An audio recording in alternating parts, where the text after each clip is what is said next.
नमस्कार दोस्तों, वंदे मातरम, जय हिंद।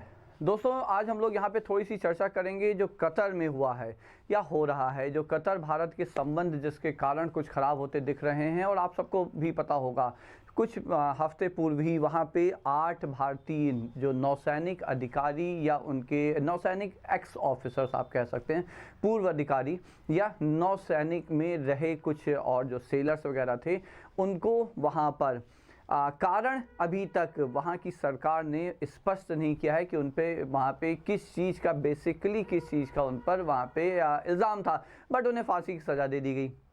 अब कुछ बातें जो यहाँ पे हो रही हैं, कुछ लोगों ने कहा कि ये तो भारतीय जो डिप्लोमेसी है, कूटनीति है, उसका ये फेल्योर है। हाँ, डेफिनेटली यदि फांसी हो जाती है तो ये फेल्योर है। क्यों? क्योंकि आज तक इतिहास में, कतर के इतिहास में किसी भी बड़े राष्ट्र के विदेशी नागरिक को कतर में फांसी नहीं हुई है।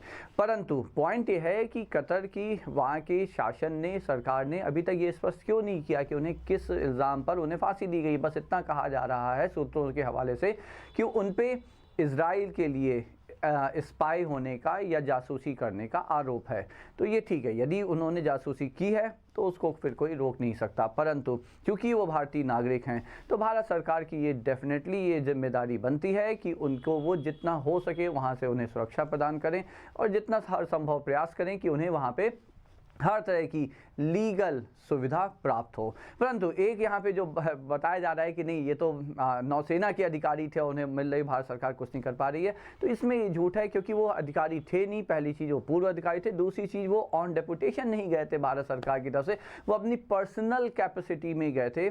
एक वहाँ की शिपिंग कंपनी में वो काम कर रहे थे, ठीक है, तो वो अपनी पर्सनल कैपेसिटी में थे। दूसरी चीज़ है, हर भारतीय यहाँ पे चाहता है कि वो सुरक्षित वापस आ जाएं।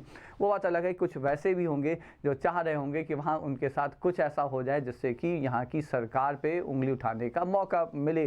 परंतु ज़्यादातर हमारा विश्वास है, यहाँ पे लोगों के ये प्रार्थना होगी कि वो सारे सुरक्षित आ जाएं। लेकिन अब यहाँ ये समझते हैं कि भारत और कतर 1-on-1 किस सिचुएशन पे है। क्या भारत इस सिचुएशन में है कि वहाँ दबाव डाल के उन्हें बचा सके? देखिए, बचेंगे या नहीं बचेंगे, भारत सरकार उन्हें वहाँ पे को अपनी कूटनीति से, अपने दबाव से बचा पाएगी या नहीं बचा पाएगी, ये पॉइंट, ये इस पर हम यहाँ पे कोई कमेंट नहीं कर सकते।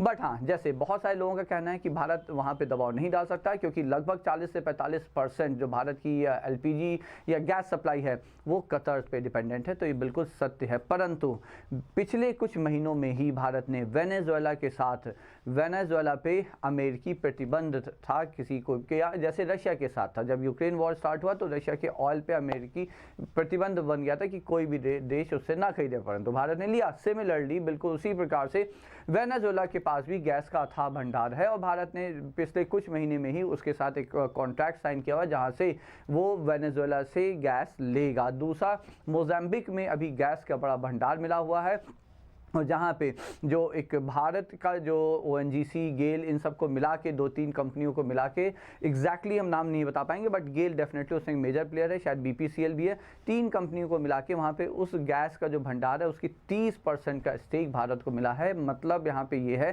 कि भारत ने अपनी अल्टरनेट व्यवस्था करनी प्रारंभ कर दी है जिससे कि उसका कतर पे जो डिपेंडेंस है वो खत्म हो जाए।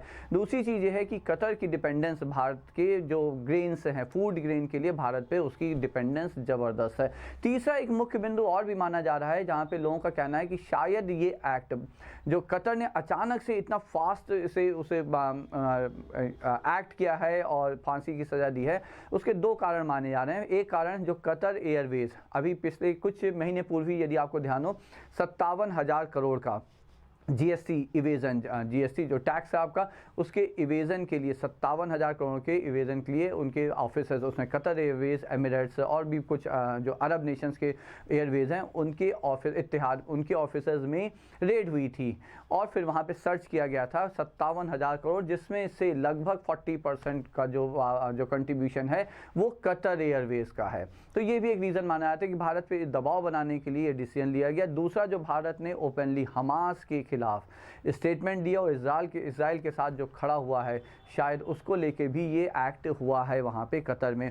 परंतु आज की सिचुएशन क्या है? आज की सिचुएशन ये है कि वहाँ पे जो मर्सी प्ली थी वो रिजेक्ट कर दी है कोर्ट ने। Now the ball is in the like goal post of amir. Ball is in the hand of amir. आमिर मतलब वहाँ का king. The land of Qatar belongs to amir, the king of Qatar. तो आमिर के अब जो है वहाँ पे उनके हाथ में है कि वो उन्हें फांसी की सज़ा बरकरार रखते हैं या उन्हें वो वहाँ पे उन्हें एक्विट कर देते हैं या छोड़ देते हैं, रिलैक्सेशन देते हैं। तो अब भारत की कूटनीति में ये देखना डेफिनेटली हम लोग सभी के लिए इम्पॉर्टेंट है कि भारत जिसने कि अभी तक अपनी चीज़ों को बहुत ही दृढ़ता से हर जगह रखा है, चाहे वो यूक्रेन रशिया वॉर हो, चाहे वो इजराइल हमास का जो लड़ाई चल रही है उसमें हो, या कोई भी ऐसा कुछ रहा हो, या कनाडा का इशू रहा हो, भारत ने दृढ़ता से अपना पक्ष रखा है और अपनी बातों को मनवाया है। तो क्या यहाँ पे भारत कर पाएगा? क्या यहाँ की सरकार, भारत की सरकार इसमें सफल होगी? इस पे हम लोग डेफिनेटली, हम लोग की सबकी प्रार्थना ये है कि वो सफल हो, जिससे कि वो 8 भारतीय सुरक्षित भारत में वापस आ जाएं।